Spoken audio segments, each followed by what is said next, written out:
Bonjour à tous. La Commission européenne n'a pas hésité à employer le terme d'apocalypse pour qualifier la situation actuelle au Japon. Toujours est-il que cette catastrophe nucléaire a relancé le débat chez nous en Europe entre les écologistes qui prônent une sortie progressive du nucléaire et la plupart des autorités gouvernementales qui disent qu'il faut plutôt renforcer les mesures de sécurité. Alors justement, les 27 se sont entendus pour procéder à des tests de résistance des 144 centrales nucléaires que compte l'Europe. L'Europe peut-elle se passer du nucléaire ? C'est le thème de cette édition. Mais d'abord, un rapide coup d'œil à l'essentiel de l'actu européenne de la semaine. Bruxelles a remis sur la table son projet d'assiette commune pour l'impôt sur les sociétés. Le principe est de permettre aux entreprises opérant dans plusieurs pays de faire une même déclaration fiscale au lieu de se conformer aux différents régimes nationaux. Plusieurs pays, Irlande en tête, sont contre car ils y voient la première pierre d'une harmonisation fiscale. La Commission envoie la France et l'Espagne devant la Cour européenne de justice pour leurs taxes télécom destinées à compenser l'arrêt de la publicité sur les chaînes publiques. Pour Bruxelles, une taxe spécifique aux opérateurs télécoms ne peut servir qu'au développement du secteur et non à financer l'audiovisuel public. L'Europe compte pas moins de 16 millions de couples internationaux et lorsqu'ils se séparent, ils font face à un véritable casse-tête juridique pour le partage de leur maison ou de leur compte bancaire. Ils ne savent pas quelle loi s'applique. La commissaire à la justice Viviane Reding veut donc clarifier les choses. La cour compétente sera celle où la procédure de divorce aura commencé et celle-ci appliquera la loi que les époux auront choisie. Dans une offensive pour que les activités du Parlement européen soient regroupées à Bruxelles, les eurodéputés anti-Strasbourg ont fait voter la suppression d'une semaine de travail en Alsace en 2012 et 2013. Visiblement mécontent, Laurent Wauquiez a annoncé l'engagement d'un recours auprès de la Cour de justice. Le siège du Parlement européen, il est à Strasbourg. Ça n'est pas négociable. Donc ils veulent remettre ça en cause ? Très bien. On va utiliser tous les moyens pour défendre Strasbourg.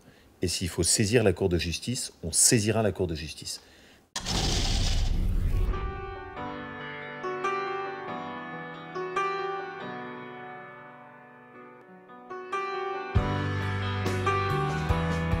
Dès mardi, Bruxelles n'a pas hésité à parler d'apocalypse pour qualifier la catastrophe nucléaire qui se déroule actuellement au Japon.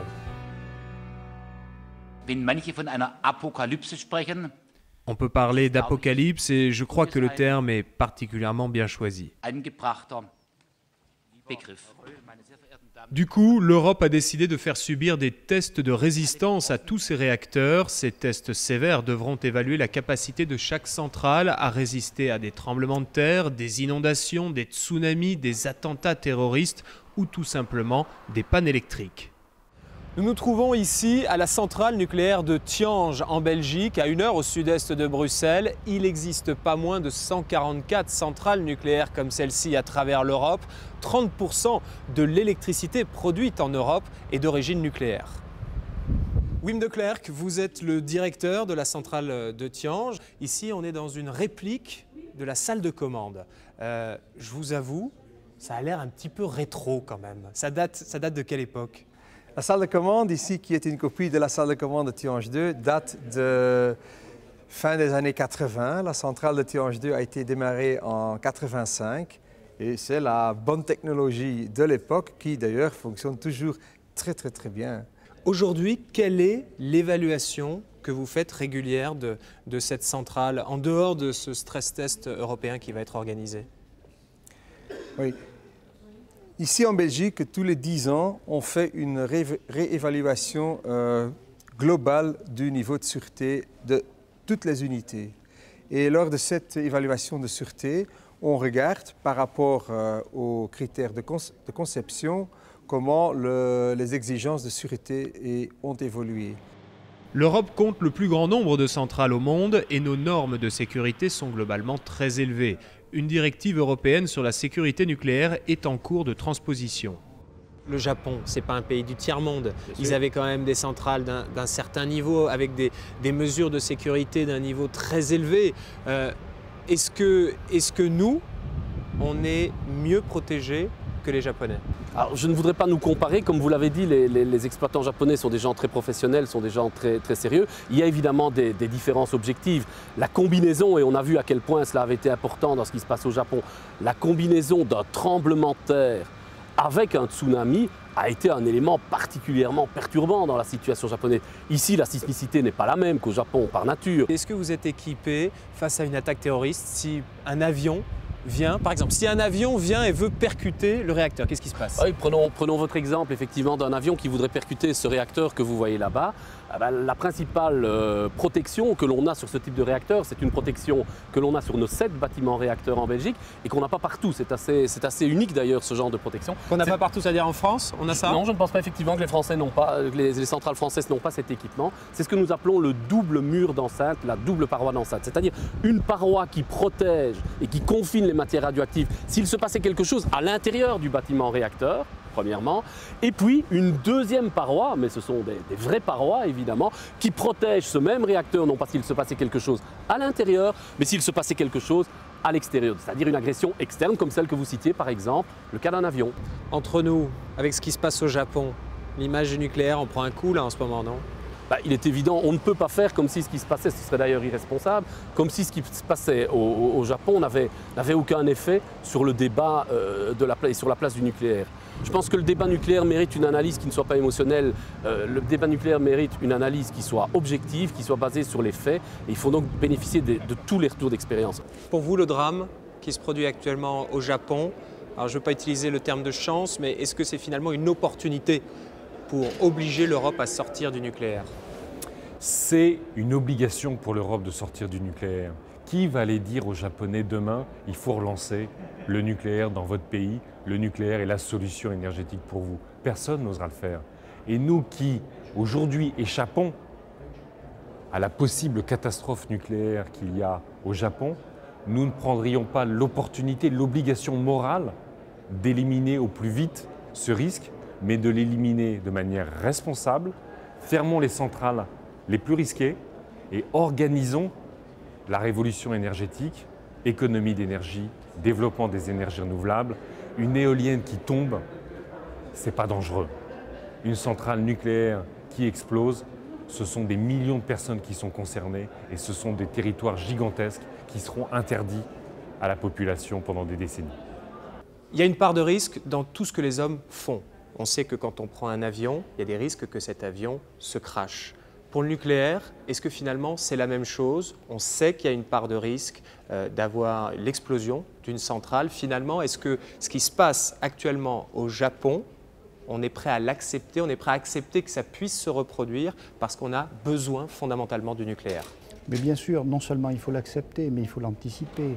Il faut regarder l'implantation des centrales et peut-être éviter de mettre des centrales nucléaires dans des endroits où il peut y avoir des tremblements de terre et aller sur des consensus internationaux, par exemple que le Japon ou d'autres États puissent éventuellement louer ou acheter en accord politique avec des États d'accueil pour mettre des centrales nucléaires à des endroits qui seront sécurisés. Probablement qu'une des leçons, ce sera que la démarche française est la bonne, c'est-à-dire l'excellence et les niveaux de standards les meilleurs du monde. Une majorité de pays européens ont des centrales nucléaires sur leur sol. La Belgique et l'Allemagne se sont engagés à sortir du nucléaire dans quelques années. D'autres, au contraire, comme la Pologne et l'Italie, cherchent à construire des centrales sur leur territoire. En Italie, la bataille politique est loin d'être gagnée. Le séisme de l'Aquila est encore dans toutes les têtes de la péninsule. Il n'appartient pas à l'Union européenne de choisir les sources d'énergie. C'est une compétence des États membres. Donc ce sont aux États membres à décider des sources d'énergie. L'Union européenne a des compétences en termes de sécurité, de sûreté, d'organisation du marché, de sécurité d'approvisionnement, mais pas de choix des sources d'énergie. L'Autriche est farouchement opposée à l'énergie nucléaire. Et d'ailleurs, c'est un paradoxe car c'est à Vienne qu'est basée l'AIEA, l'Agence internationale de l'énergie atomique. Et ce que demande l'Autriche à ses voisins qui disposent de centrales nucléaires, c'est de les fermer. Car Vienne sait très bien qu'en cas d'accident nucléaire, les nuages radioactifs ne connaissent pas de frontières. Élaborons une hypothèse. Si la France n'avait pas de nucléaire et qu'on voyait ce qui se passe au Japon et qu'il y avait des centrales au Royaume-Uni, au Luxembourg, en Belgique, en Suisse, en Italie, en Espagne, et qu'en gros, on était encerclés. Vous ne pensez pas que Nicolas Sarkozy dirait « Attendez, il y a un problème là. Si jamais vous avez un souci, on se retrouve tous sous votre nuage. Non, mais on ne fait pas de la politique avec des si. Moi, je crois que ce sont le choix des peuples. La France, sous l'impulsion du général de Gaulle, a fait des choix en matière d'énergie. Et donc cela procure à la France à la fois un confort, je dirais, mais également une avance scientifique. Mais en matière d'énergie, je le répète, chaque peuple est souverain. Un pays qui veut avoir des centrales nucléaires aujourd'hui ne demande pas à ses voisins s'ils sont d'accord, mais on sait évidemment qu'en cas d'accident nucléaire, c'est l'ensemble de l'Europe qui sera touchée. Donc il y a là une contradiction majeure qui ne doit pas seulement passer, comme le prétend le commissaire européen à l'énergie, par le renforcement de la sécurité et de la sûreté. Évidemment, nous y sommes favorables, mais on doit surtout, dans les 25-30 ans qui viennent, éliminer le risque nucléaire. On a construit notre parc électronucléaire en 20 ans en Europe. Nous demandons la sortie progressive en 25-30 ans. Il n'y a là rien d'irréaliste, rien d'irresponsable. Au contraire, c'est la responsabilité industrielle, sociale, environnementale, sanitaire que de sortir du nucléaire. Pour calmer leur opinion publique par rapport à la catastrophe japonaise, certains pays comme l'Allemagne ont d'ores et déjà décidé de fermer temporairement leurs plus vieilles centrales, celles qui ont été construites avant 1980. Et selon Günther Oettinger, le commissaire européen à l'énergie, il y a fort à parier que certaines centrales européennes échoueront au test de résistance. Voilà, c'est la fin de cette édition qui a été préparée avec Cécile Verrier et Jean-François Gérard. N'hésitez pas à nous envoyer un message, notre adresse email europe@bfmtv.fr. Vous pouvez également consulter cette émission en podcast sur le site internet de la chaîne. Rendez-vous le week-end prochain, samedi 11h45, dimanche 16h45 pour une nouvelle édition de La Faute à Bruxelles sur BFM TV.